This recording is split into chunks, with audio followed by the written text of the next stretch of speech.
એક દેશની આપણી કહી શકાય વિકાસની ગાથા દેશ જ્યારે કરવા જઈ રહ્યું છે અને ખૂબ વિપુલ પ્રમાણમાં એઆઈમાં રોજગારીની તકો છે. આજે દુનિયા એઆઈની થઈ ગઈ છે તો ભારતભરમાં દિલ્હીની અંદર આ એઆઈ સમિટ હતી. એમાં દેશ વિદેશથી આયોજકો, એમાં જુદી જુદી કંપનીઓ તેમાં આવી હતી અને એઆઈ સાથેના એઆઈ માટેના કરારો ભારત અને વિદેશી કંપનીઓ સાથે થવાના હતા. એઆઈ સમિટમાં યુથ કોંગ્રેસ દ્વારા જે રીતે વિરોધ પ્રદર્શન કરવામાં આવ્યો અને જે જો એ લોકો ગાંધીજીની વિચારધારાઓમાં માનવાવાળો આપણો દેશ છે તો જે રીતનું એને ત્યાં વિરોધ કર્યો છે ટી શર્ટ કાઢીને, આ એક પ્રકારનું આપણે કહી શકાય આવું નાચ એમણે એઆઈ સમિટમાં કર્યું. તો એમાં પણ ભારતીય જનતા પાર્ટી એવું માને છે કે આ એક દેશ વિરોધી પ્રકૃતિ કહી શકાય, દેશના વિકાસની વિરોધની એમની માનસિકતા છે અને દેશની ગરિમાને વિદેશી લોકો સામે દેશની ગરિમાને એ લોકોએ ઠેસ પહોંચાડી છે.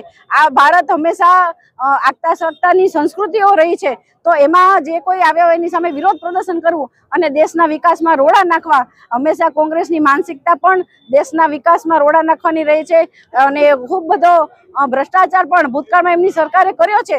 તો દેશ જ્યારે આજે વિકાસના પંથે જઈ રહ્યો છે અને મોદી સાહેબનું સપનું છે કે 2047માં દેશ વિકસિત રાષ્ટ્ર બને અને દેશના તમામ યુવાનોને રોજગાર મળે, એ માટેના દીર્ઘદ્રષ્ટિરૂપ આજે એઆઈ સમિટ હતી અને એમાં જે રીતે કોંગ્રેસે વિરોધ કર્યો એમાં તમામ આખી કોંગ્રેસ પાર્ટી આમાં સંકળાયેલી છે. તો આવા હીન કૃત્યને અમે જાકારો આપીએ છીએ. આજે જામનગર શહેરમાં એના માટેનું વિરોધ પ્રદર્શન અને પુતળા દહનનો કાર્યક્રમ યોજ્યો હતો. આખી ભારતીય જનતા પાર્ટીના તમામ કાર્યકર્તાઓ આમાં જોડાયા હતા અને આ ખૂબ મોટા પ્રમાણમાં આ વાતનું અમે વિરોધ પ્રદર્શન કર્યું છે.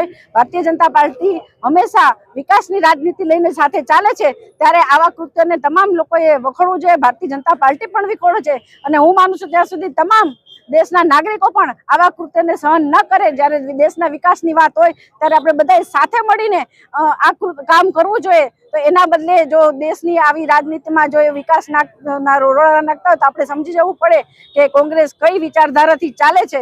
તો હું આ તકે કોંગ્રેસના લોકોને પણ કહેવા માંગુ છું કે જ્યારે વિકાસની વાત હોય, રાષ્ટ્ર પ્રેમની વાત હોય ત્યારે આપણે બધાએ ખભે ખભા મેળવીને એ દિશામાં કામ કરવું જોઈએ. તેના બદલે આવા વિરોધ પ્રદર્શન કરીને દેશની ગરિમાને જેણે એમને લાંછન પહોંચાડ્યું છે એમનો હું આ તકે ભારતીય જનતા પાર્ટી જામનગર શહેર સખત વિરોધ નોંધાવે છે.